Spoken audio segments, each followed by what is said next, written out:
En Francia, el presidente Emmanuel Macron ha anunciado la implantación de un servicio militar voluntario que entrará en vigor a partir de junio de 2026. Días atrás también Alemania anunció una medida similar. El servicio podrá ser obligatorio si no se alcanzan las cuotas de alistamiento previstas.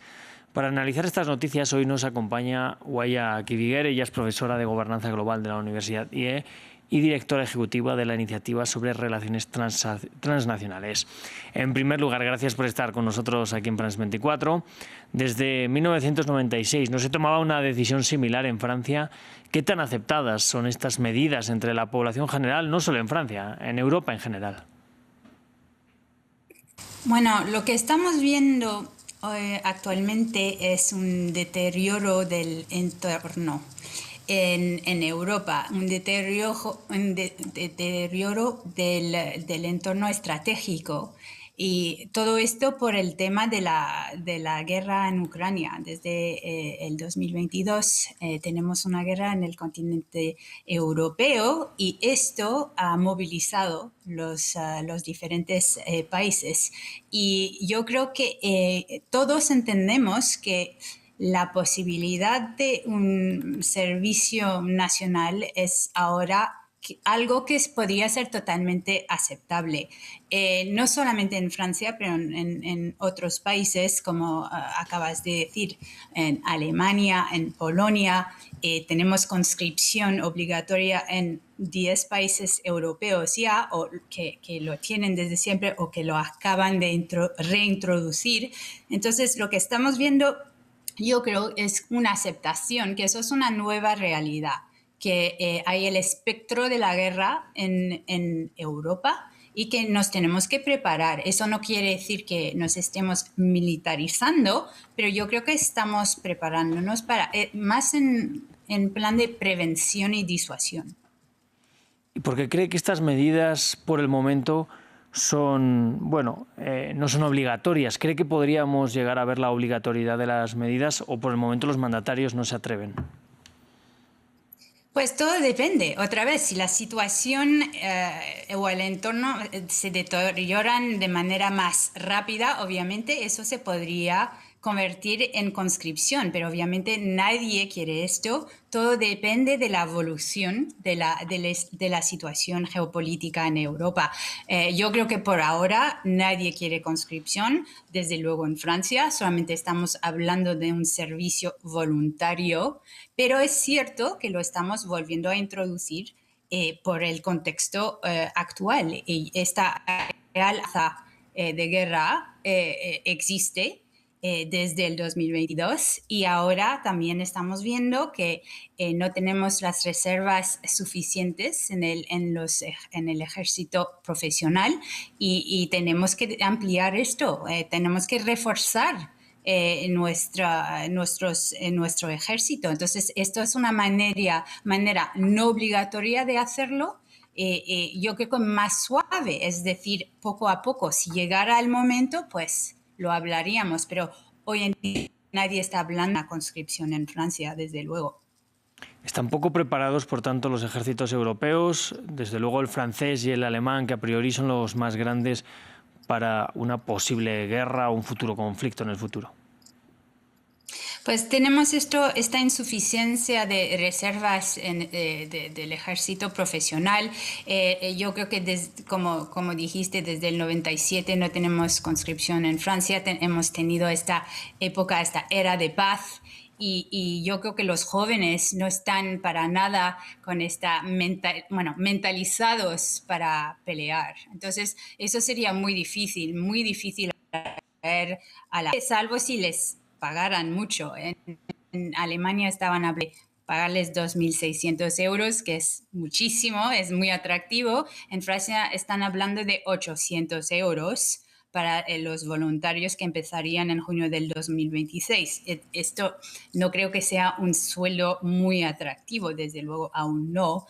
Entonces, hay también este tema de gasto. Para tener un ejército potente tenemos que gastar más. Obviamente Francia y otros países de la Unión Europea están incrementando de manera importante los gastos en defensa, pero también para tener un ejército grande, potente, hay que pagar, bueno, si es profesional, hay que pagarles y subirles el sueldo. Entonces, ¿de dónde viene este dinero?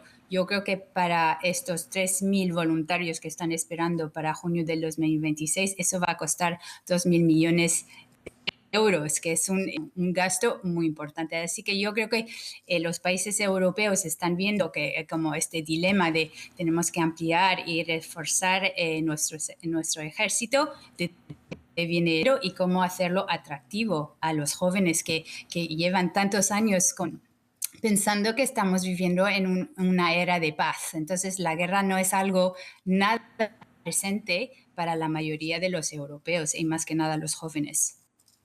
Me gustaría hablar también de este punto, porque las medidas que se han tomado en cuanto, bueno, a servicio militar u obligatorio o por lo menos voluntario, son muchas veces en países del centro norte de Europa. ¿Cree que hay una disonancia también con países del sur de Europa que ven la guerra más lejos? Absolutamente, hay una disonancia, bueno, geográfica y cultural.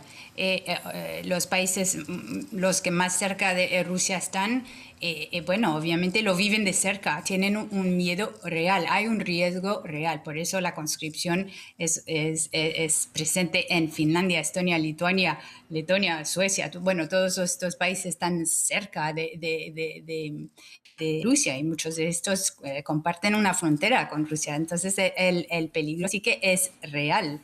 Y para los otros países, bueno, bueno Francia o España y Portugal, obviamente esta realidad les parece muy ajena. Es que no tenemos bueno, primero geográficamente el peligro parece muy lejos y entonces aquí en España donde yo vivo hay esta sensación que no hay real peligro, entonces no hay ningún apetito para la conscripción y de hecho no hay discurso ni siquiera en España, desde luego, no hay ningún discurso de volver a eso o de servicio voluntario, desde luego. No como en Francia, que Francia está más cerca de Rusia. Claro. Vamos al caso concreto de Alemania. Ha sido desde hace muchos años un tabú en ciertos aspectos hablar de militarismo en este país. ¿La situación actual en Europa está rompiendo este tabú? Absolutamente, absolutamente. Desde luego, Alemania es la potencia militar más grande ahora en términos de gasto. Están gastando, bueno, tienen este fondo de 100 millones de euros que han anunciado y además están gastando en torno a 90.000 millones de euros en defensa. Entonces es un gasto inédito y lo que estamos viendo es lo que dicen un cambio de actitud de 180 grados. Y lo que estamos también viendo es que otros países europeos están, yo no diría como inquietos o preocupados, pero tiene algún recuerdo de la Segunda Guerra Mundial. Obviamente somos aliados, pero ver a Alemania volver a incrementar tanto gasto en defensa, que es una cosa totalmente nueva, inédita, trae algunos recuerdos del pasado. Así que yo creo que estamos viendo eso con un poquito de preocupación y desde luego con mucha sorpresa, pero bueno, eso es el entorno nuevo en el que vivimos. Hay que enfrentarse a la realidad. Bueno, y uno de los problemas que está enfrentando Europa en toda esta situación es que se está viendo alejada de las principales discusiones. Hay discusión también sobre si salirse o no del paraguas de seguridad que le ofrecía Estados Unidos. Al propio Emmanuel Macron le hemos visto hablar muchas veces de mayor integración militar europea. ¿Hay alguna propuesta real que vaya hacia ese camino o por el momento cada país está yendo por su lado? Pues eso es una muy buena pregunta. Lo que estamos viendo es que la relación transatlántica está muy debilitada. Hemos dependido de Estados Unidos así de manera casi ciega y que nos ha dado muchas posibilidades de invertir ese dinero que no poníamos en defensa en otras cosas, en infraestructura, en educación, en salud, y por eso tenemos la calidad de vida que tenemos en Europa. Pero es verdad que ahora esta relación está muy debilitada, está cambiada y yo creo honestamente que no podemos depender de Estados Unidos. Eso no quiere decir que Estados Unidos esté a punto de salir de la OTAN, no creo, pero es verdad que ahora con el gobierno actual o la administración actual en Estados Unidos, no podemos depender del todo. Ahora, eso dicho, ¿estamos listos para tener nuestra propia estrategia autónoma, o lo que llama strategic autonomy, autonomía estratégica?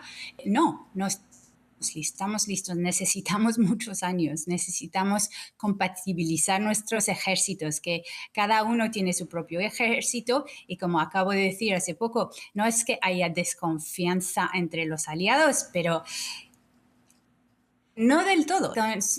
Somos países soberanos y no queremos compartir del todo esta capacidad de defensa. Entonces, yo creo que ahí hay un dilema muy grande. No podemos depender como hemos dependido de Estados Unidos, pero tampoco estamos dispuestos a depender del todo uno del otro. Y eso es nuestra gran debilidad. No somos los Estados Unidos de Europa. Y para enfrentarnos a un peligro potencial de una guerra con Rusia, sí que deberíamos de ser los Estados Unidos de Europa y no estamos para nada preparados para eso. Creo que faltan entre 5 y 10 años y ojalá lleguemos a ese punto, pero yo no veo este compromiso de cada país, porque cada país al final es soberano y quiere tener su propio ejército, su propia inteligencia y no estamos del todo a compartir todo. Así que lamentablemente estamos lejos de esa realidad hoy en día.